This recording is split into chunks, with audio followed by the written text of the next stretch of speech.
ఈ సంవత్సరం బడ్జెట్ యొక్క ఏం ఆకాంక్షని సాధనగా మార్చడం, సామర్థ్యాన్ని పనితీరుగా మార్చడం.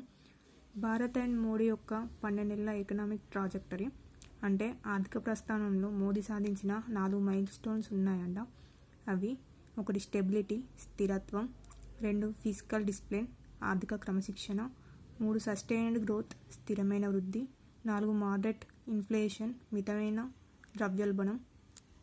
మోడీ గవర్నమెంట్ తమ ప్రభుత్వం వచ్చిన తర్వాత ఈ 12 నెలల్లోనూ ఆర్థిక రంగానికి స్థిరత్వం వచ్చిందని, ద్రవ్య క్రమశిక్షణ, సుస్థిరాభివృద్ధి సాధ్యమయ్యాయని, అదేవిధంగా ద్రవ్యోల్బణం కూడా అదుపులో ఉందని ఈ బడ్జెట్లో మెన్షన్ చేయడం జరిగింది. ఈ సంవత్సరం బడ్జెట్ మొత్తం 6 పిల్లర్స్ పైన ఆధారపడి ఉంది.